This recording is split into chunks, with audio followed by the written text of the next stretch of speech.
When it comes to injury prevention, one of the overarching principles that I try to teach everybody is that we need to control the forces that go through our muscular system. So we always need to keep our muscular system in control.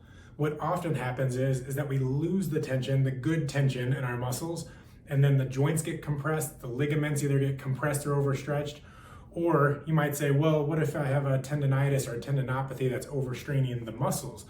Well, then that's a load and training sort of problem.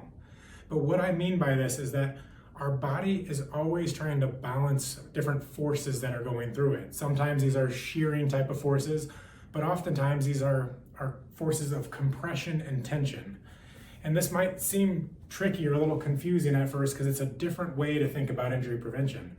But if I reach up and over to the side here, what I'm trying to do is lengthen this side. So this side's getting put under tension, and this side at the same time is shortening or compressing.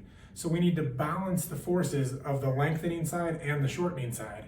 If we don't do that, it's felt as a compression on this side.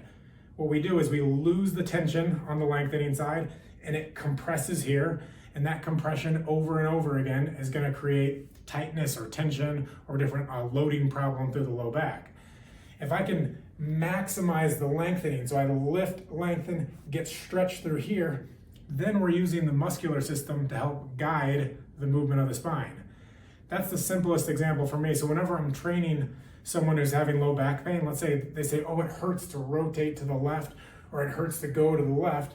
Well, draw in, lengthen, reach, and then it offloads here. It offloads on the left side because we're using the muscle tension on the right side.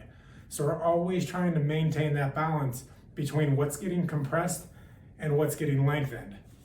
The same thing is true for the neck. If it hurts to go to the right, or let's say to do a full circular movement hurts through different ranges of motion, well, we need to maximize, again, it's getting compressed here, so we need to maximize the length. So lift, stretch as you go back to that movement, and it significantly decreases the pressure that goes through that side.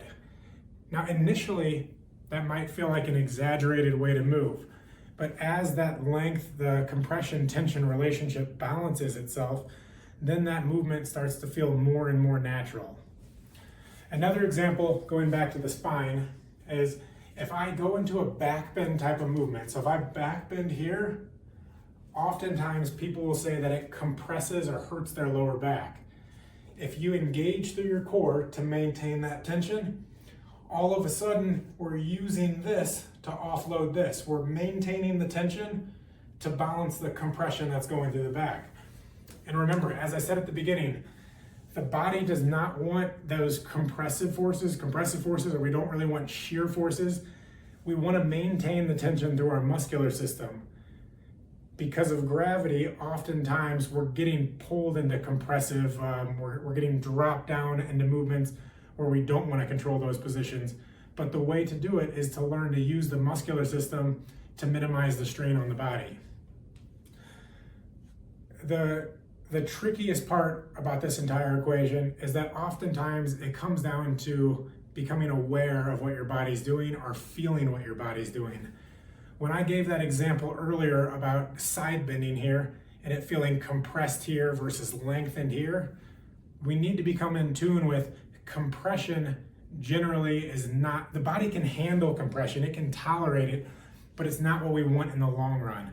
So by maximizing the length through the obliques and minimizing the compression on the facet joints through the spine, then we're going to preserve the sort of the longevity of how our body moves. And I know you might say there's less research behind that, or that's just my opinion on it. And you could say that to some degree, but ultimately, if you can control what your muscular system's doing, it's going to minimize the strain on the other parts of the body. And when we think about those problems that happen as we get older, they're often bone-on-bone compressive type of issues.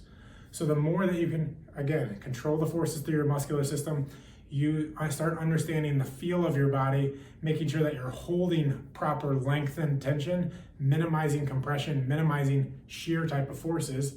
For rotation, that would be staying long as you rotate. that's going to minimize strain elsewhere, and that's going to decrease your chance of injury in the long run. So again, use the forces through the muscular system, minimize strain or compressive forces that go through your spine, minimize compressive forces that go through other joints in the body, is going to help you in the long run from an injury prevention standpoint. That is my full knee routine to bring strong, healthy, resilient knees. As you'll see, a major focus is on core-based movements, hip strengthening, the mobility or the amount of motion in your hips, and then also having strong ankles. So movements that challenge both the stability, so how strong your ankles are, and the mobility, which is how flexible the ankles are.